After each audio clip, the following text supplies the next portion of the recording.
ወወልድ ወመንፈስ ቅዱስ አሐዱ አምላክ አሜን። አንቺ ከሴቶች መካከል የተባረክሽ ነሽ፣ ቡርክት አንቲ እማንስት ብሎ ቅዱስ ገብርኤል እንዳመሰገናት የሉቃስ ወንጌል ምዕራፍ 1 ቁጥር 28። አንቺ ከሴቶች መካከል የተባረክሽ ነሽ። የተወደዳችሁ የእግዚአብሔር ቤተሰቦች፣ አባቶች፣ ካህናት፣ ወንድሞች፣ ዲያቆናት፣ አባቶች፣ እናቶች፣ እህቶች፣ ወንድሞች፣ ሕፃናት ጭምር በኃያሉ እግዚአብሔር ፍጹም ሰላም እንደምን አደራችሁ? እንደምን ቆያችሁ? እንደምን አላችሁ? የአምላካችን እግዚአብሔር ስሙ በላይ በሰማያት በቅዱሳን መላእክቶቹ እንዲሁም በአርአያው በአምሳሉ ፈጥሮ ለምስጋና ባዘጋጀን በእኛም አንደበት የተመሰገነ ይሁን። በደቂቀ አዳም በነገደ መላእክት የተመሰገነች ድንግል ማርያም ምስጋናዋ በፍጥረቱ ሁሉ የበዛላት ለድንግል ማርያም እግዚአብሔር ባከበራልክ ምስጋና ይድረስልን። ላከበራቸው ቅዱሳን ሁሉ ምስጋና ይግባቸው።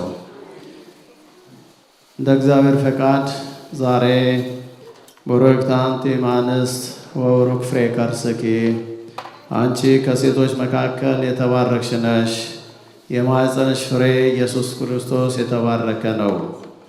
መልአኩ ገብርኤል ያነሳውን ኃይለ ቃል ምክንያት በማድረግ አንቺ ከሴቶች መካከል የተባረክሽ ነሽ።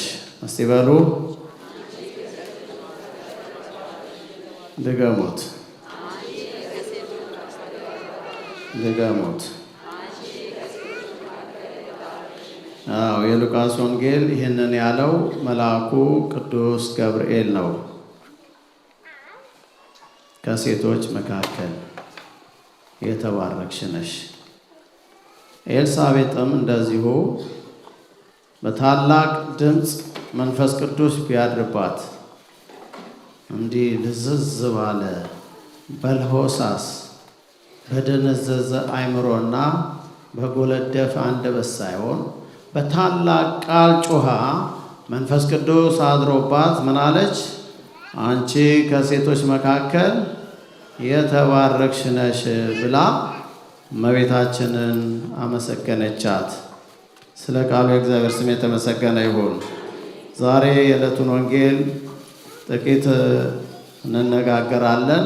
አንቺ ከሴቶች መካከል የተባረክሽ ነሽ የሚለውን የድንግል ማርያምን ክብሯን እንገልጽ ዘንድ በእውነት በመላእክትም የማይቻል በቅዱሳኑም የማይቻል ማንም ሊገልጸው የማይችል እግዚአብሔር ብቻ በቀር ሊያውቀው የሚችል የለምና ለእኛም እግዚአብሔር የቃሉን ደጅ ይከፍትልን ዘንድ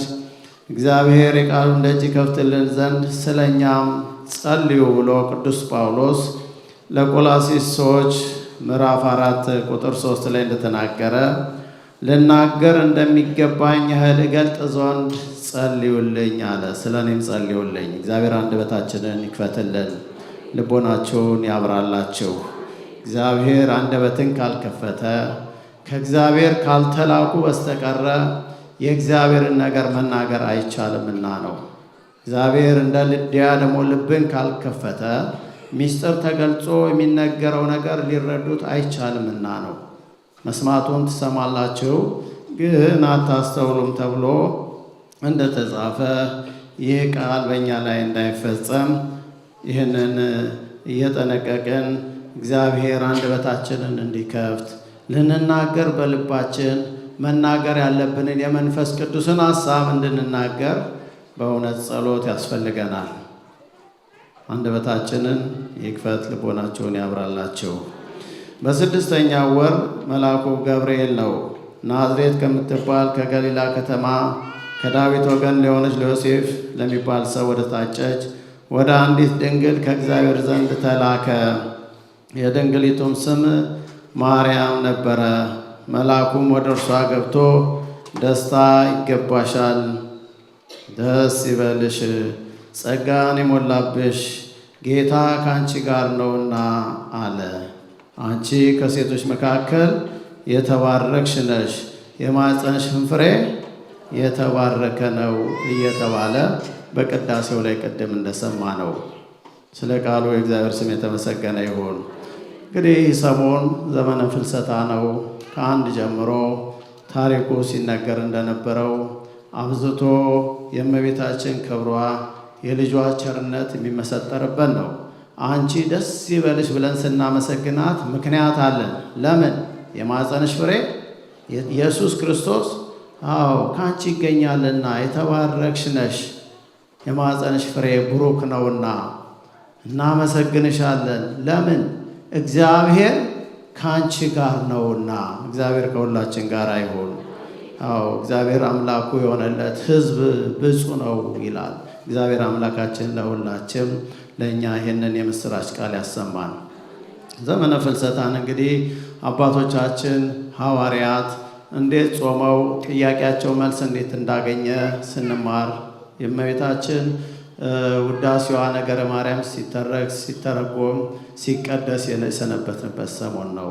እኛም እንደ አባቶቻችን ሱባኤውን ጨርሰን ሌሊት በሰዓታት ቀን በቅዳሴ ማታ በሰርክ በምህላው ጸሎት በልዩ ሁኔታ አሳልፈናልና ይህንን ጸጋ ከቤተ ክርስቲያን ያላረቀ አምላክ ምስጋና ለስሙ ይሆንልን። እንግዲህ ትናንትናም በሰፊው እርገቷን አስበናል፣ ትንሣኤዋን አስበናል።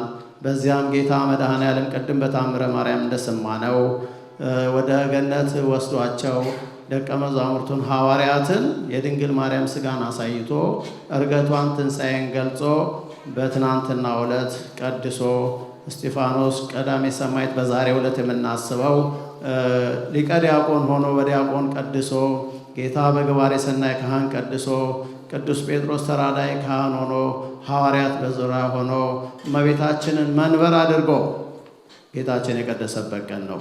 የትም ቤተ ክርስቲያን ብትሄዱ መንበሩ ላይ ያለው ስዕል የማን ነው? የእመቤታችን ስዕል ነው። እሷን መንበር አድርጎ እግዚአብሔር ከአንቺ ጋር ነውና የተባለላት እና ቀድሶ አቅርቧቸው በረከትን አግኝተውባታል። እኛም ትናንትና በማህሌት እንዲሁም በቅዳሴ ብዙሃን ምእመናን በዚህ ቀን ሥጋው ደሙን የተቀበለ ክብሩ ቃል ኪዳኑ ብዙ ነውና ቤተክርስቲያናችን ሞልቶ ብዙ ምእመናንን ክብር ያገኘንበት ያየንበት ጸጋ በቤተክርስቲያናችን ሞልቶልን እግዚአብሔር ባርኮናልና ስሙ የተመሰገነ ይሁን። እንግዲህ በስድስተኛው ወር መልአኩ ገብርኤል ከእግዚአብሔር ከናዝሬት ወደምትባል ወደ ገሊላ ተላከ ብሎ የነገረን ቅዱስ ገብርኤል ነው። በስድስተኛው ወር ምን ከሆነ ስድስተኛው ወር ኤልሳቤጥ ከጸነሰች ስድስተኛው ወሩ ነበርና በስድስተኛው ወር ነው ቅዱስ ገብርኤል ወደ እመቤታችን ሄዶ ይህንን ቃል የነገራት። ዮሐንስ የ6 ወር ጽንስ በማኅፀን ሆኖ ሳለ ናዝሬት ወደምትባል ገሊላ ቢል ብዙ ገሊላዎች አሉና ያችም ገሊላ ከናዝሬት አቅራቢያ በመኪናችን ምናልባት የ25 ደቂቃ የ30 ደቂቃ መንገድ ትርቃለች ከናዝሬት ገሊላ የምትባለዋ። አንዲት ገሊላዊት አቀፈችህ ተብሎ ጌታ የተነገረለት እመቤታችን ከገሊላ የሆነች ከናዝሬት አቅራቢያ የሆነች ሲል ነው። ከዳዊት ወገን ለሆነች ዮሴፍ ለሚባል ሰው ዮሴፍም ቢሉ ብዙ ዮሴፎች አሉ። የትኛው ዮሴፍ ቢል ከዳዊት ወገን የሆነ ዮሴፍ ብሎ ይለየዋል። እንደገና ደግሞ ወደ ታጨች ወደ አንዲት ድንግል ከእግዚአብሔር ዘንድ የተላከ የድንግሊቱም ስም ማርያም ነበረ ይላል። የተላከው ወደ አንዲት ድንግል ለዮሴፍ ወደ ታጨች ነው። ዮሴፍ የትኛው ቢል በነገረ ማርያም ላይ ትርጓሜው ላይ እንደሚለው እመቤታችን ቅድስት ድንግል ማርያም ጥንተ መሰረቷ ቴክታና በጥሪቃ የተባሉ ደጋግ እጅግ ባለጸጋ የሆኑ ቀደም ያሉ 7 ቅድመ አያቶች ነበሯት። እነሱ ሀብት ነበራቸው። ብዙ ገንዘብ፣ ሀብት፣ ንብረት፣ ወርቅ፣ ብር፣ አልማዝ ስለነበራቸው አንድ ቀን ወደ ቤተ መዛግብት ገቡና ያንን ሀብት አዩት። በጣም እጅግ ብዙ የሰፋ ነው። ይህ ሀብት ለማን ይሆናል ብለው ያስቡ ነበረ። ልጅ የለንም፣ መካን ነን። እግዚአብሔር ልጅ ቢሰጠን ይህንን ነገር እንዲህ እናደርግ ነበር ብለው ይመኙና ስዕለት የሚያደርጉ ነበረ።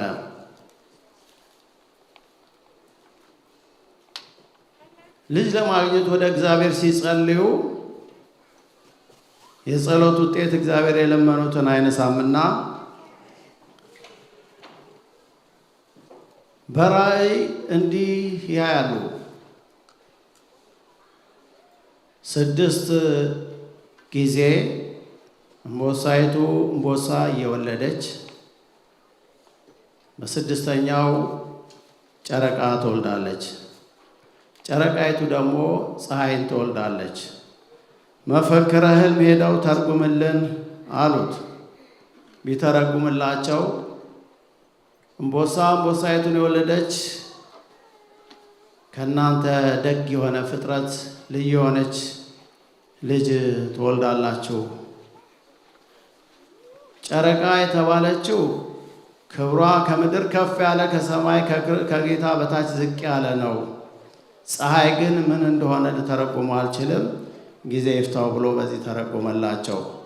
እጅግ ደስ ብሏቸው እነሱም በዚያ ባዩት ሕልም ተደስተው እግዚአብሔር ልጅ ስለሚሰጣቸው የለመኑትን ስለነገራቸው ደስ አላቸው። እግዚአብሔር እንዲህ የተባረከ ዘር ይስጠን፣ የተወለዱትንም የተባረኩ ያድርጋቸው። ሀብት ኖራቸው ልጅ የላቸው ነበረና እጅግ ይጨነቁ ነበረ። ብዙ ነቀፌታና መከራ ሕመም ስለነበራቸው ነው። ያም ከእግዚአብሔር አገኘው ሲሉ ቴክታና በጥሪቃ የተባሉ ስዕለት በማግኘታቸው ያገኘዋትን ልጅ እንዲህ ከወለዱ በኋላ እስከ 6 ድረስ እስከ እመቤታችን እናት እስከ ሐና ድረስ እምቦሳይቱን እየወለደች ደርሰው በ6ኛው ያቺ እምቦሳይቱ ጨረቃን ወለዱ። ያቺ ጨረቃ የተባለች እመቤታችን ናት። ጨረቃይቱ ደግሞ ይሄ ነው። በ6ኛው ወር መልአኩ ገብርኤል ከእግዚአብሔር አብ ዘንድ ተልኮ ወደ አንዲት ድንግል ዘንድ እየበረረ መጣ። በመጣ ጊዜ ነው ምስጋና ያቀረበላት። ቀደም ብሎ ለዮሐንስ ሲያበስረው ወንድ ልጅ ትወልዳለህ ሲለው እኔ አርጅቻለሁ፣ ሚስቴም ሙቀቷ ልምላሜዋ ደርቋል፣ እንዴት ይሆናል አለው። ካህን ነው፣ የኦሪትን ቃልና ሕግ ያውቃል። ለእግዚአብሔር የሚሳነው ነገር የለም የሚለውን ለአብርሃም የነበረውን እምነት የሚያውቅ ነው። መልአኩን ግን እንዴት ይሆናል ብሎ ባለው ጊዜ መልአኩ እስከምትወልድ ድረስ አንደበትህ ድዳ ይሁን ብሎ ረግሞት አንደበቱን ዘግቶት ነበረ። የአንደበት መዘጋት አለመናገር፣ ድምፅ ማውጣት ያቃተው ሰው ያውቀዋል። ያ ድንጋጤ ለብዙዎች ፍርሃት ሆኖባቸው ነበረ። ዘካርያስ ያ ቀን እስከሚፈጸም አንደበቱ ድዳ ነበረ። ይህም ማለት ዮሐንስ ገና በ6ኛው ወር ላይ ዮሐንስ ምን ነበረ? ታሟል። አንደበቱ ምን ሆኖ? መልአኩ ዘግቶታል። ባለማመን ምክንያት ለወረደበት መዓት በ6ኛው ወር ነው መልአኩ ገብርኤል ወደ እመቤታችን የመጣው። በመጣ ጊዜ ነው ደስ ይበልሽ ጸጋን የሞላብሽ ሆይ አንቺ ከሴቶች መካከል የተባረክሽ ነሽ፣ የማኅፀንሽን ፍሬ የተባረከ ነው ብሎ ያመሰገናት።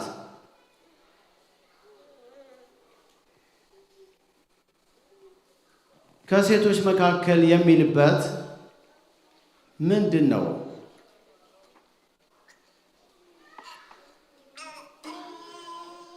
እመቤታችን መርገመ ሥጋ መርገመ ልማደ አንስት የሌላት ንጽሕት ናትና ሴቶች ያለባቸውን ነገር የላትምና፣ ሲለይ ከሌሎች ሴቶች የተለየሽ ነሽ፣ ደግሞ ጸጋ የሞላብሽ ነሽ፣ አንቺ ከሴቶች መካከል የተባረክሽ ነሽ ብሎ የእመቤታችን ክብሯን ልዩ መሆኗን ለአምላክነት የተመረጠች መሆኗን ቅዱስ ገብርኤል በምስጋና ቃል ያመሰግናታል። ገብርኤል ከሰማይ ከእግዚአብሔር ዘንድ ተልኮ ወደዚች ወደ አንዲት ድንግል በክሌ በነፍስም በሥጋም ምንድን ነች? ድንግል ነች እመቤታችን። እንደዚህ የሆነች ሴት የለችምና ከሴቶች መካከል ተለይታ የከበረች ከፍ ያለች ናት እና አንቺ ከሴቶች መካከል የተባረክሽ ነሽ፣ የማኅፀንሽ ፍሬ ኢየሱስ ክርስቶስ የተባረከ ነው አላት። ቡርክት አንቲ እምአንስት ወቡሩክ ፍሬ ከርስኪ። ቅዱስ ገብርኤል መጥቶ ከእግዚአብሔር ዘንድ የተላከ ነው። ከእግዚአብሔር የሆነውን የሚናገር ከእግዚአብሔር የሆነ ብቻ ነው። ቅዱስ ገብርኤል ከማን የተላከ ነው? እኛም ከእግዚአብሔር ካልተላክን በስተቀረ የእግዚአብሔርን መናገር አንችልም። ቅዱስ ዳዊት እንዳለ አቤቱ የሰውን ነገር እንዳይናገር አንደበቴን ጠብቅልኝ። እግዚአብሔር አንደበታችን ይጠብቅልን። በእውነት የእግዚአብሔር ነገር የሚመሰክር አለ ዛሬ? ከእግዚአብሔር የተላከ ከሌለ እውነት ነው የእግዚአብሔርን መናገር አይችልም። አንችልም ይሆን? ካልቻልን በእውነት ከእግዚአብሔር አይደለንም። ስለ ክርስቶስ መመስከር የምንችልበት ሃይማኖታችንን ማስፋፋት፣ ስለ ክርስቶስ ፍቅር መናገር የምንችለው እግዚአብሔር ዘንድ እግዚአብሔር ከእኛ ጋር ከሆነ እግዚአብሔር በእኛ ላይ ካላደረ ማመስገንም መናገርም አንችልም። እግዚአብሔር በእኛ ላይ ፍቅሩን ያብዛልን፣ ጸጋ መንፈስ ቅዱስ ይደርብን፣ ማመስገን እንድንችል፣ መጸለይ እንድንችል፣ መመስከር እንድንችል፣ የሰማነውን በልቦናችን ያሳድርብን። ለዚህ ነው ጸጋን የሞላብሽ ሆይ ደስ ይበልሽ ያለው ማን ነው? ቅዱስ ገብርኤል ነው። ከእግዚአብሔር ተልኮ ነው ይሄን ያለው። ከእግዚአብሔር ያልተላከ ከሴቶች መካከል አንቺ የተባረክሽ ነሽ ቡርክት አንቲ እምአንስት ሊል አይችልምና። ለዚህ ነው ከዚህም እንደወጣን በእውነቱ የእግዚአብሔርን ፍቅር እስከ ዛሬ እግዚአብሔር ያደረገልን ውለታ በሕይወታችን ያሳልፈን ያላሻገረን ያልተፈታ ቋጠሮ እያንዳንዱ አይነቱ ሕይወቱ ይለያያል እንጂ እስቲ ወደ ኋላ መለስ ብላችሁት ተናገሩ፣ ድንቅ ሥራውን መስክሩ። ማን ነው እውነት መንፈስ ቅዱስ ልቡን አንቅቶ አንደበቱን ከፍቶ ስለ እግዚአብሔር ለመናገር የሚቸኩል የሚፋጠን? የሰማነውን ለመመስከር በሥራ ቦታ ቢሆን ይችላል፣ በተለያየ መንገድ የሰማነውን ወንጌል ለመመስከር ምን ያህል እንፋጠናለን? ነው ወይስ አንደበታችን ይዘጋል? ከእግዚአብሔር ሲላክ ቅዱስ ገብርኤል እንዲሁ መጣ። ዘካርያስ ቢነግረው አልሰማም አለ፣ አንደበቱን ዘጋው። እስከምትወልድ ድረስ ይህ አይሆንም ብሎት ነበርና እመቤታችንን ደስ ይበልሽ ጸጋን የሞላብሽ ወይ እግዚአብሔር ከአንቺ ጋር ነው ብሎ ካላት በኋላ ጌታ ከአንቺ ጋር ነው፣ ከሴቶች መካከል የተባረክሽ ነሽ። እርሷን ባየችው ጊዜ ከንግግሩ በጣም ደነገጠች። ይህ እንዴት ያለ ሰላምታ ነው አለች። እናቴ ሔዋንን ያሳተ ሰይጣን መጥቶ ይሆን አለች። ሰይጣን የብርሃን መልአክ መስሎ ይመጣልና አዳምና ሔዋንንም እኔ ገብርኤል ነኝ ብሎ አሳስቷቸው ነበርና የኦሪቱን መጽሐፍት ተምራለች እናታችን በቤተ መቅደስ ስትኖር። እዚህ ነው ጨረቃይቱ ፀሐይን ለመውለድ ለመድረስ ስትል ከሐናና ከኢያቄም ከተወለደች በኋላ ድንግል ማርያም 3 ዓመት በሐናና በኢያቄም ቤት ኖራለች። ለስዕለት ተስሏት ነበርና ወደ ቤተ መቅደስ ከገባች በኋላ ፋኑኤል መልአክ ምግቧን ከቻለላት በኋላ ካህኑ የምግቧ ነገር ከተቻለ በቤተ መቅደስ ትኖር እኛ ምን ቸገረን ብሎ ካኖራት 12 ዓመት በቤተ መቅደስ ኖራለች። 12 እና 3 15 ይሆናል አይደለም? በ15 ዓመቷ ነው ቅዱስ ገብርኤል ተልኮ ከእግዚአብሔር የመጣው። ይህን ምስጋና ከሰጣት በኋላ ነው ሲሰጣት 15 ዓመት በሆናት ጊዜ ከቤተ መቅደስም ምናልባት ልማዳንስ ሊደርስባት ይችላል፣ መቅደሳችን ልታረክስ ትችላለች ብለው አይሁድ በምቀኝነት ከቤተ መቅደስ እንድትወጣ አድርገዋት ነበረ።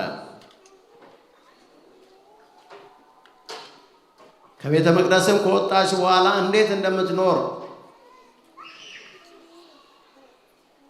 በመንፈስ ቅዱስ ተረድተው የሽማግሌዎችን የአረጋውያንን መቋሚያ ሰብስበው ከዚያ የ1900 አረጋውያንን ምርኩዝ በትር ሰብስበው ጸሎት አደረጉበት።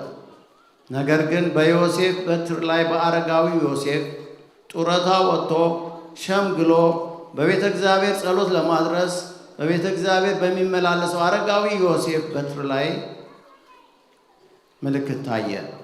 ያች በትር አብባ አፍርታ ታየች። ኦ ዮሴፍ ዮሴፍ ሆይ ድንግል ማርያምን ለመውሰድ አትፍራ፣ ውሰድና ጠብቅ የሚል ምልክት ጽሑፍም ተገኘበት። ለዚህ ነው ለዮሴፍ ተሰጥቶት ድንግል ማርያም ከቤተ መቅደስ ከወጣች በኋላ በአረጋዊ በዮሴፍ ቤት ትኖር ነበረ። አረጋዊ ዮሴፍ ጡረታ የወጣ ሽማግሌ ታላቅ ሰው ነው። በወጣትነቱ ዘመን 3 የወለዳቸው ልጆች አሉት። ያ ዮሴፍ ከእግዚአብሔር ተልኮ በወጣለት ዕጣ መሰረት እመቤታችንን ለመጠበቅ ታድሎ ነበርና በዚህ ቤት ነው፣ በዚህ ጊዜ ነው፣ በዚያ በናዝሬት ሳለች መልአኩ ቅዱስ ገብርኤል መጥቶ ይህን ነገር የተነጋገራት። እናቴ ሴጣንን ሔዋንንና አዳምን ያሳሳተ ሴጣን መጥቶ ይሆን? እንደው በሕልማችን ቀይ ስናይ እመቤታችን ነች። የሆነ ቀይ ነገር ካየን መልአኩ ወይ መድኃኔዓለም ነው የምንለው የራሳችን ትርጓሜ አለ አይደል? አንዳንድ ጊዜ እንዴት አየው ሁሉ በቃ ይሄ ሊሆን ይችላል፣ እንዲህ ሊደርስብኝ ይችላል። እንኳን ሕልም አይተን እንዲሁ ገምቶ በክፉ አይምሮ ዛሬ የማይጨነቅ ሰው የለም። እንዲህ ሊመጣብኝ ይችላል። መንፈስ ሰይጣን ራሱ በህሊናው እንዲህ ልታረግ ነው፣ እንዲህ ሊያረግህ ነው፣ እንዲህ ሊያረጉ አስቧል የሚል ፍርድ የበዛበት ህሊና። ለዚህ ነው ብዙ ሰዎች ዛሬ ይጨነቃሉ። ትልልቅ የለም፣ ህፃናት የለም፣ ወጣት የለም፣ ሴት ወንድ የለም። ዛሬ የማይጨነቅ የለም። በሆነው ነገር ሳይሆን በአእምሮ ላይ በሚመላለስ በመናፍስት ሐሳብ በክፉ አእምሮ። እግዚአብሔር ክፉን አእምሮ ከኛ ያወጣልን፣ ንጹሕ ልቦና ይፍጠርልን። መልአክማ ቢመጣ ያልሆነውን ሁሉ እንኳን የሆነውን ያልሆነውን ሁሉ ለመቀበል ዝግጁ የሆነ ልቦና ዛሬ አለ፣ የበዛ ይመስለኛል። ድንግል ግን ይህ ምስጋና ውዳሴ ሲመጣላት እንዴት ያለ ሰላምታ ነው ብላ ደነገጠች። ከግርማው የተነሳም ፈራች። መውጣት መግባት በጥንቃቄ ይሁን ተብሏልና ከእግዚአብሔር የተላከው ገብርኤል አደግድጎ እያመሰገናት ጸጋ የሞላሽብሽ ሆይ ደስ ይበልሽ እያለ ዘካርያስ እንዳስደነገጠ እንደረገመ ሳይሆን በፍቅር እየተንቀጠቀጠ እያመሰገናት ይህንን ውዳሴ አቀረበላት። ደስ ይበልሽ አንቺ ከሴቶች መካከል የተባረክሽ ነሽ፣ ልማደ አንስት የለብሽም፣ ለአምላክነት የተመረጥሽ ነሽ። እግዚአብሔር ከፍ አድርጎሻል። ከፍ ማድረጉን የሚያውቀው ቅዱስ ገብርኤል ከእግዚአብሔር ያገኘውን መልእክት ይዞ የመጣ ነው። የተለየሽ ነሽ፣ ክብር ይገባሻል ብሎ አመስግኗታል። እኛም እንዲሁ ዛሬ እንድናመሰግናት ነው። እናታችን ኤልሳቤጥም በሉቃስ ወንጌል ምዕራፍ 39 ላይ እንደምናየው እመቤታችን ይህንን ምስጋና ከሰማች በኋላ ክርክር ሆኗል ከቅዱስ ገብርኤል ጋር። እንዴት ያለ ሰላምታ ነው ስትለው እሱ ምን ይላት ነበረ? ሚስጥር ይነግራት ነበረ፣ እሷ እንድታምን እንዴት ያለ ሰላምታም እንደሆነ። መልአኩም እንዲህ አላት፣ ማርያም አትፍሪ፣ በእግዚአብሔር ፊት ጸጋን አግኝተሻልና እነሆ ትጸንሻለሽ፣ ወንድ ልጅም ትወልጃለሽ፣ ስሙንም ኢየሱስ ትዪዋለሽ። እርሱም ታላቅ የእግዚአብሔር የልዑል ልጅ ይባላል። ጌታ አምላክም የአባቱን የዳዊት ዙፋን ይሰጠዋል፣ በያዕቆብ ለዘላለሙ ይነግሣል፣ የመንግሥቱ መጨረሻ የለውም። ማርያምም መልአኩን ወንድ ሳላውቅ እንዴት ይሆንልኛል አለች። ሐልዮ ሐሳብ ምንድን ነው? እንዴት ይሆናል አለችው። ፈቃድ የሌለው ሰው ትወልዳለህ ቢባል ከየት የመጣ ነው ብላ ጠየቀችው። ከሴቶች መካከል ተለይታ የተባረከች ነች፣ የተለየች ነሽና ቡርክት አንቲ እምአንስት። የለም ሐልዮ አይደለም ግብር፣ ወንድ አላውቅ እንዴት ይሆንልኛል አለችው። ቅዱስ ገብርኤል የሚረታበትን ነገር አምጥቶ መልሶ እንዲህ አላት፣ መንፈስ ቅዱስ በአንቺ ላይ ይመጣል፣ የልዑል ኃይልም ይጸልልሻል፣ ከአንቺ የሚወለደው ቅዱስ የእግዚአብሔር ልጅ ነው። እነሆ ዘመድሽ ኤልሳቤጥ በአሁን ሰዓት በእርጅናዋ ወንድ ልጅ ጸንሳለች፣ ለእርሷም መካን ትባል ነበረ። ይህ ዛሬ አሁን የምነግርሽ 6ኛ ወሩ ነው። በእውኑ ለእግዚአብሔር የሚሳነው ነገር አለን አላት። እመቤታችን የኤልሳቤጥ ጭንቀቷን ታውቃለች። አርጅታለች፣ አክስቷ ነች። ኤልሳቤጥ ምን እንደሆነች በዚህ ሰዓት አታውቅም። ቅዱስ ገብርኤል ለእሷ ሊያስረዳ ምስክር ሊያቆምላት ኤልሳቤጥ ጸንሳለች፣ አርጅታለች፣ ግን ጸንሳለች። በእውኑ ግን ለእግዚአብሔር የሚሳነው ነገር አለ አላት። ይሄኔ ነው እሷ ካረጀች ይህን ምስጢር ካወቀች ደግሞ ለእግዚአብሔር የሚሳነው ነገር የለም ሁለተኛ ካላት የማላምንበት ምክንያት የለኝም። እነሆ የጌታው ባሪያው እንደ ቃልህ ይሁንልኝ ይደረግልኝ ብላ አካላዊ ቃል ኢየሱስ ክርስቶስን ተቀበለችው። በማኅፀኗ ተጸነሰ። የመዳናችን ነገር ተወጠነ። ክብር ምስጋና ለመድኃኔዓለም ይሁን። ከእግዚአብሔር የተላከ ምስጢር ነገራት። አክስቷ ኤልሳቤጥ እኮ ተሸሽጋለች። መጽነሷን ለማንም አልተናገረችም። ስንት ወር ሆኖታል? ማን ነገራት? አዎ ከሳቴ ምስጢር የሆነ ቅዱስ ገብርኤል ኤልሳቤጥ ጸንሳለች አላት። በሰው ማግኘት ደስ የሚላት እናት ናትና እመቤታችን ተደንቃለች። ደግሞ ለእግዚአብሔር የሚሳነው ነገር አለ? የሚሳነው አለ? እግዚአብሔር ሁሉ ይቻለዋል። ለሚያምንም ደግሞ ሁሉ ይቻላል። ለማያምን ግን የሚቻለውም አይቻልም። ያንን ቃል ከተቀበለች በኋላ እመቤታችን በዚያው ወራት በዚያው ጊዜ ወዲያውኑ ፈጥና ተነስታ ወደ ተራራማው ሀገር ወደ ይሁዳ አይነ ከርም፣ ወደ ኤፍሬም፣ ወደ ዘካርያስ ቤት ወደ ተራራማው ሀገር ምንጭ የበዛበት ክረምትና ብርድ ውርጭ ተራራ የሆነ ስፍራ ላይ ወደዚያ እየገሰገሰች ከየት ነው የተነሳቸው? ከናዝሬት። ናዝሬት ሰሜናዊ እስራኤል ነው። በመኪና ቢያንስ 3 ሰዓት በላይ የሚያስነዳ ነው። እመቤታችን የሰው ደስታ ደስታዋ ነውና የአክስቷ የኤልሳቤጥ መጽነስ እጅግ አስደስቷት ስለ 3 ነገር እየበረረች ሄዳለች ይላል። አንደኛ ካህኑ ዘካርያስ ታሟልና እሱን ለመጠየቅ ገና 6 ወሩ ነው። አንደበቱ እንደተዘጋ ነው። በቤተ መቅደስ እንደ ልቡ ጮሆ ሰብኮ ተናግሮ ማስተማር አይችልም። ባለማመኑ ምክንያት አንደበቱ ተዘግቶ ነበረ። ህመም ነው? ህመም አይደለም።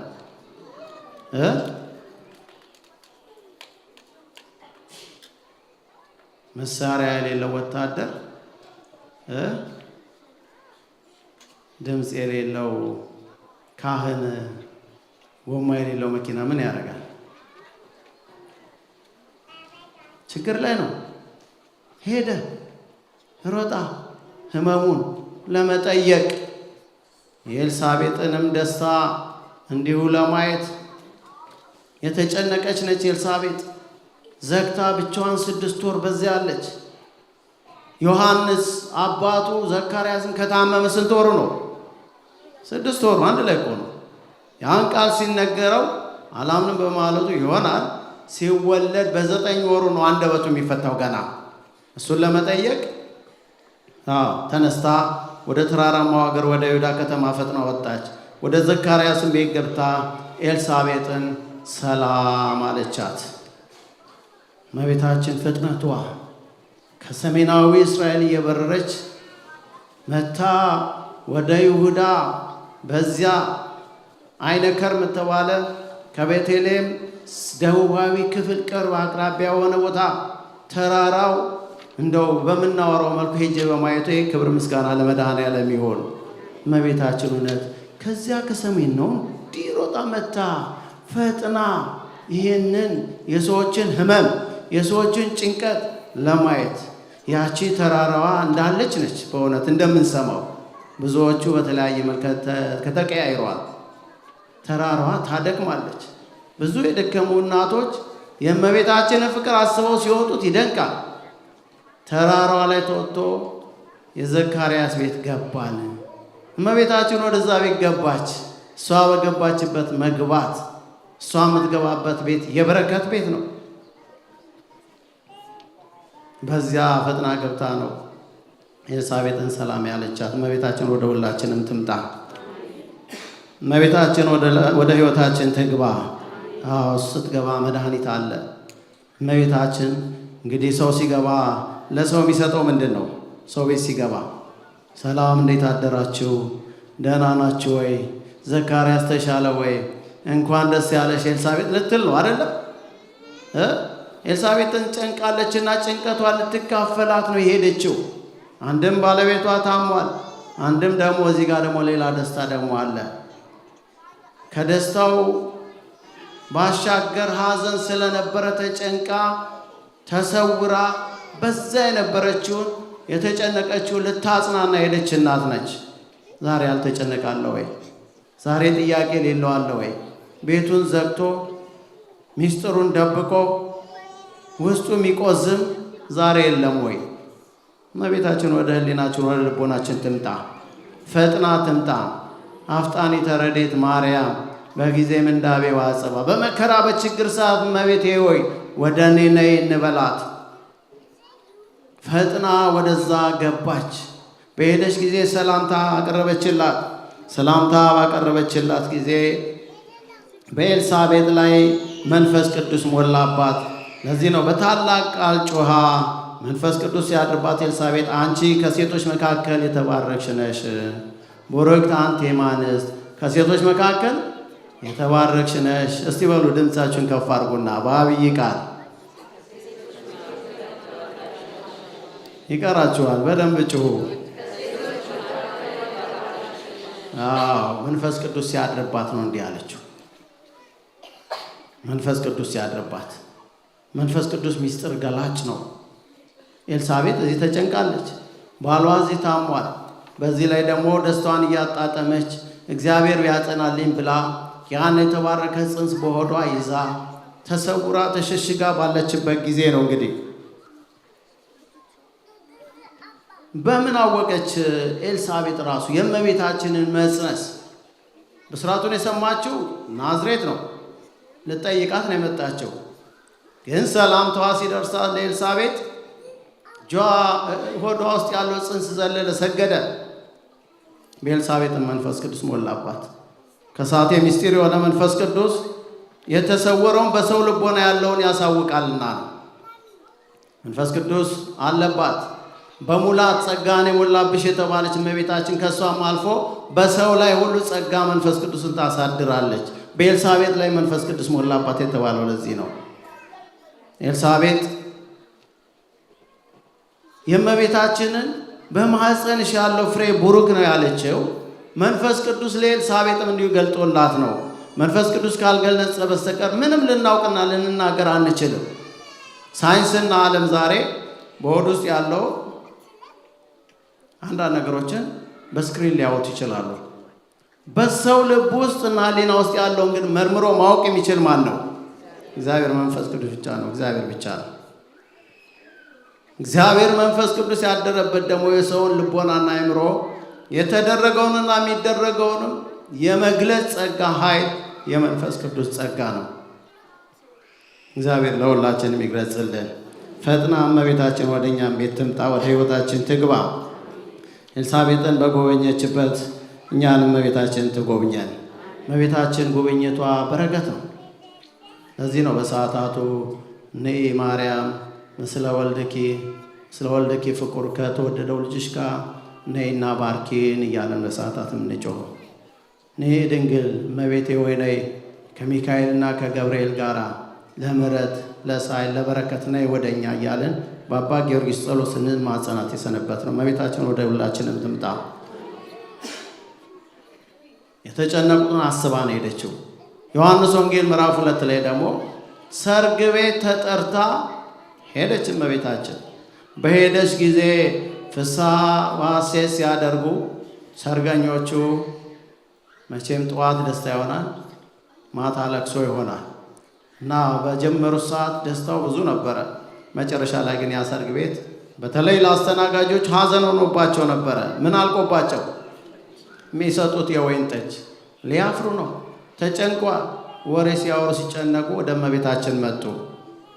እመቤታችን ወደ ሰርጉ ታድማለች። እመቤታችን ወደ ሰርጋችን ወደ ትዳራችን ትምጣ፣ ወደ ኑሯችን ትምጣ። በሰርጋችንም በሐዘናችንም በጭንቀታችንም ታስፈልገናለች እመቤታችን። ወደ ሰርግ ቤት በሄደችው ጊዜ ነው የተጨነቁትም ወደ እርሷ ቀርቦ ጠየቋት።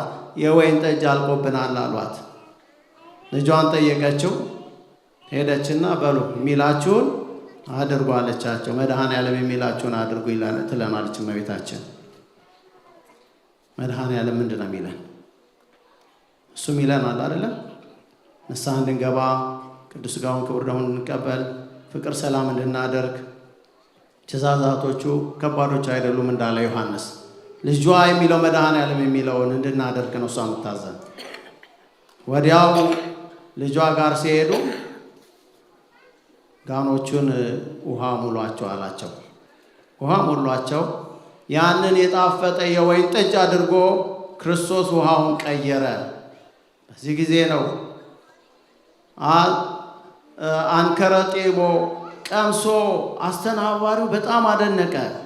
ለሰው ለባለቤቱ ቢያቀምሱት እንዴ መናኛውን መጀመሪያ አድርገው ኋላውን ደጉን ኬት አመጣኸው አላቸው። ከበፊቱ የተሻለ ያማረና የተዋበ የጣፈጠ ወይን አድርጎ ክርስቶስ ያን ቀይሮላቸው የጎደለባቸውን የውሃ ያለውን ኑሯቸውን ያንን ጣዕም አድርጎ ለውጦላቸዋል። በማጸሎት በማልመና በእመቤታችን ወደ ተጨነቁት ወደ ሰርጉን ቤት ሄዳለች። በዚያም ሄዳ ምሕረትና በረከት ያደረገች ድንግል ማርያም ናትና ለሁላችንም ውሃ ያለውን ኑሯችንን ውሃ የሚለውን አገልግሎታችንን ወይን የጣፈጠ ያማረ የሰመረ በጸሎቷ በቃል ኪዳኗ ታደርግልን እና ወደ ዘርኪያስ ቤት ሄደች፣ ወደ ዶኪማስ ቤትም ሄደች። እንግዲህ ወደ እኛም ቤት ትመጣለች። በመብርሃን ጸሎት ቃል ኪዳን ሁላችንም እንድንባረክ ነው። ለዚህ ነው ጸጋን የሞላብሽ ወይ ብላ ኤልሳቤጥም ያመሰገነቻት። አባ ጊዮርጊስ እንዲህ ይላል፣ በአፈ መላእክት ቅድመ ወአፈ ሰብእ ዳግመ። እመቤቴ ሆይ በመላእክት ቀድሞ እነ ቅዱስ ገብርኤል ኋላም ደግሞ በአፈ ሰብእ ዳግመ በሰውም አንደበት የተመሰገንሽ ነሽ። የሚባርኩሽ ሁሉ የተባረኩ ናቸው፣ የሚረግሙሽ ደግሞ እንድ ናቸው የተረገሙ ናቸው። እኛ ከምንባርከው ከምናመሰግናት እነ መልአኩ ገብርኤል ተፈሥሒ ፍሥሕት ደስ ይበልሽ ካሉት ወገኖች ሆነን ሰአሊ ለነ ቅድስት የምንላት ነንና እንግዲህ በደቂቀ አዳም የምትመሰገን በአፈ መላእክት የምትወደስ ናትና እዚህ ነው። ሌላም ውድስት አንቲ በአፈ ነቢያት ወስብሕት በአፈ ሐዋርያት። እመቤቴ ሆይ በነቢያት የተመሰገንሽ ነሽ። ውድስት አንቲ በአፈ ሐዋርያት ወስብሕት በአፈ ሐዋርያት፣ በሐዋርያትም አንደበት የተከበርሽ ነሽ። ነቢያት እመቤታችንን እናታችን ጽዮን ሆይ ይሏት ነበረ። እስመ ሐረያ እግዚአብሔር ለጽዮን፣ እነ ዳዊት እግዚአብሔር ጽዮንን መርጧታልና ብለው ያመሰግኗት ነበረች። ሐዋርያትም ያመሰግኗት ነበረ። ለዚህ ነው የሐዋርያትን ጾም በጸሎት ሥጋዋን ፈልገው ትንሣኤዋንና እርጋቷን ሽተው ሱባኤ ገብተው ሲያመሰግኗት እኛም የነቢያትና የሐዋርያት ልጆች ነንና በዚያ መሰረትም ላይ ታንጸናልና መሰረቱ ጉልላቱም እሱ ኢየሱስ ክርስቶስ ነውና በዚህም ምክንያት በመላእክትም በሰውም የተመሰገነች ድንግል ማርያም በነቢያትም በሐዋርያትም የተወደሰች ድንግል ማርያም እናመሰግናታለን። ለዚህ ነው ሉቃስ 1 ቁጥር 48 ላይ ያስተበጽኡኒ ኩሉ ትውልድ ሁሉ ምን ይሉኛል? ብፅዕት ይሉኛል። ከትውልድ የተቆጠረ ብፅዕት ይላታል። ከትውልድ ነን ወይስ ከትውልዱ ውጪ ነን? ከትውልድ ውጪ የሆኑ ይረግማሉ፣ በትውልድ ውስጥ የሚቆጠሩ ብፅዕት ይሉኛል ብላ እዛው በሉቃስ ወንጌል ላይ ድንግል ማርያም ታቢዮ ነፍሴ ለእግዚአብሔር ነፍሴ እግዚአብሔርን ታከብረዋለች በምትለው ጸሎት ላይ የተናገረችው ትውልድ ሁሉ ብፅዕት ይሉኛል። ቅዱስ ኤፍሬምም በውዳሴ ማርያም በረቡዕ ላይ የአቢ ክብራ ለማርያም ኩሎም ቅዱሳን የድንግል ማርያም ክብር ከቅዱሳን ሁሉ ይበልጣል። አንቺ ከሴቶች ብቻ አይደለም እኮ አሁን የሚመጣው ከሴቶች ብቻ ሳይሆን ከቅዱሳን ሁሉ ክብር ክብር ይበልጣል። አንቺ ከሴቶች መካከል የተባረክሽ ነሽ። ከሴቶች ብቻ አይደለም ከቅዱሳን ሁሉ የአቢ ክብራ ለማርያም የማርያም ክብር ከቅዱሳን ሁሉ ክብር ይበልጣል ብሎ አባ ኤፍሬምም የሚያመሰግነው ለዚህ ነው። በሰንበቱ በእሑድ ውዳሴ ማርያም መጨረሻውም ላይ ለኪደሉ በሚለው አንቲ ታቢ እምሊቃነ ጳጳሳት ይላታል እመቤታችንን።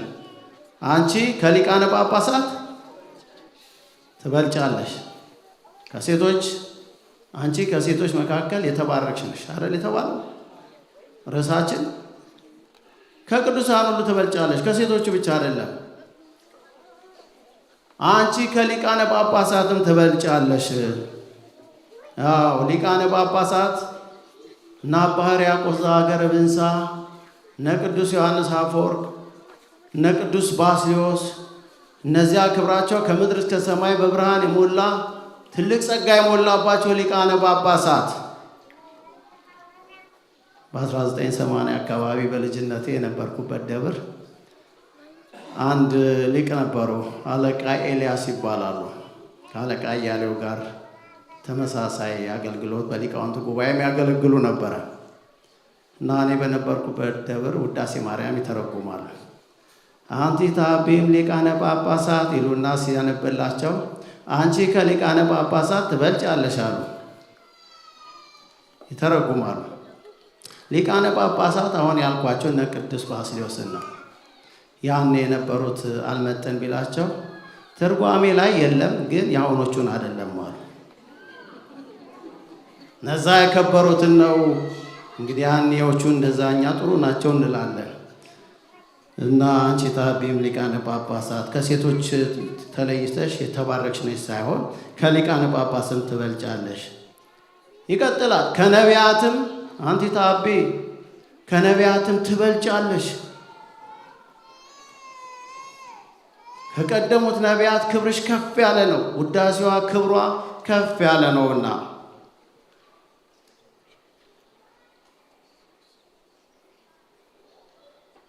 ከመምህራንም ትበልጫለሽ።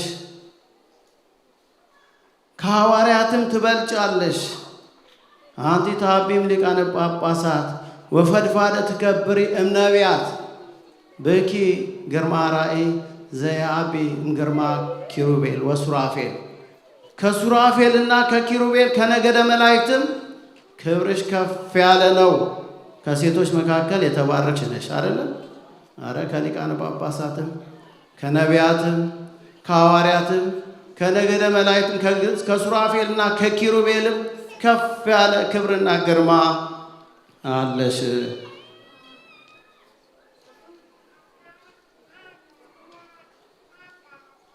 መልዕልተ ፍጡራን መትሕተ ፈጣሪ ከፈጣሪ በታች ከፍጡራን በላይ ከፍ ያልሽ ነሽ።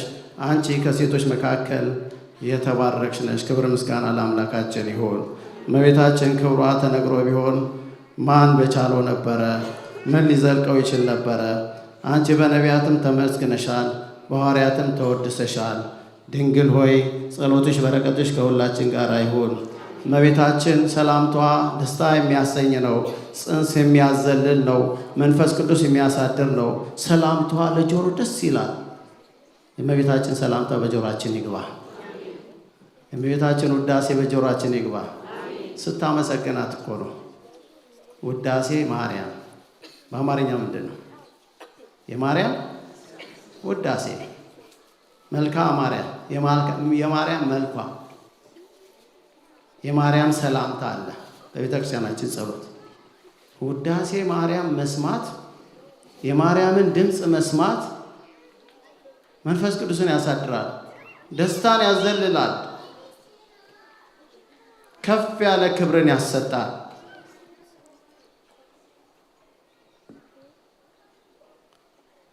ለዚህ ነው ቅዱስ ኤፍሬም ከደረሰው ከውዳሴ ማርያም መጨረሻው ላይ ደርሶ የእሑድ መጨረሻው ላይ እንደ መርገፍ አድርጎ ቅዱስ ያሬድም ጨምሮበታል። ምን የሚል? ሰአሊ ለነ ቅድስት፣ ቅድስት ሆይ ለምኝልን፣ ኃጢአታችንን ከሚያስተስርይ ልጅሽ ጽንዕት በድንግልና ስርጉት በቅድስና እመቤታችን ጸጋውን ክብሩን እንዳይነሳን ለምኝልን።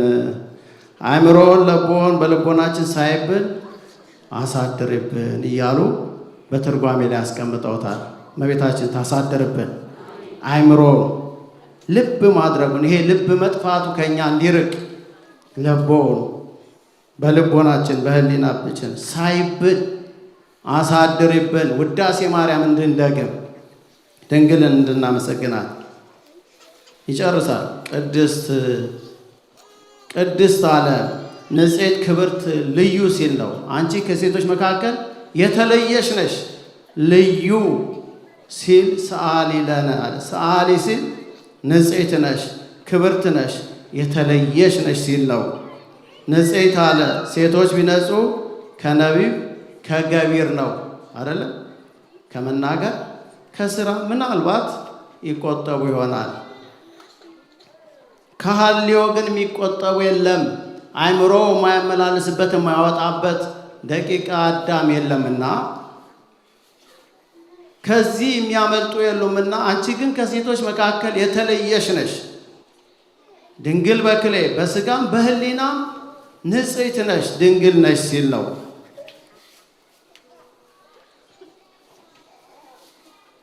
ከሐልዮ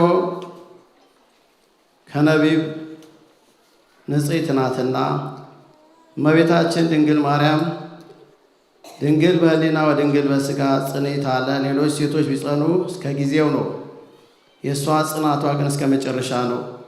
ሌሎች ሴቶች ቢጸኑ ለጊዜው ነው፣ በኋላ ግን እሽታና ተፈትሖ አለባቸው። እመቤታችን ጽንዕት በድንግልና ነች። እርሷ ግን ቅድመ ጸኒስ፣ ጊዜ ጸኒስ፣ ድረ ጸኒስ፣ ቅድመ ወሊድ፣ ድረ ወሊድ፣ ጊዜ ወሊድ ጽንዕት ናትና ክብርት አለ። ሴቶች ብናከብራቸው ጻድቃን፣ ሰማዕታትን፣ ነገሥታትን፣ ዲያቆናትን፣ ካህናትን ወለዱ ብለን ነው። እመቤታችንን ግን ልዩ የሚያደርጋት ምንድን ነው? የአምላክ እናት ሆና ትመርጣለችና ነው። ክብር ምስጋና ለመድኃኔዓለም ይሁን። እመቤታችን ድምጿን ታሰማን፣ ውዳሴዋን ታሰማን። እኛም እንደ አባ ሕርያቆስ ውዳሴዋን የምንሰማበት የጸጋ መንፈስ ቅዱስ ጸጋ እግዚአብሔር ሰጥቶናልና እንድንጠቀምበት እግዚአብሔር ኃይል ጾም ለሁላችንም ይሆነን። ጾሙን ያስፈጽሞ ለበዓለ ትንሣኤ ዕርገቷ ያደረሰን ያሳየን አምላክ ምስጋና ለስሙ ይሁን። ጸሎቷ በረከቷ ከሁላችን ጋር ይሁን። ስለማይነገር ስጦታው እግዚአብሔር የተመሰገነ ይሁን። እንነሳና የቀረ ዝማሬ እንዘምራለን። እግዚአብሔር በአንደበታችን የዝማሬን ቃል ያኖርልን።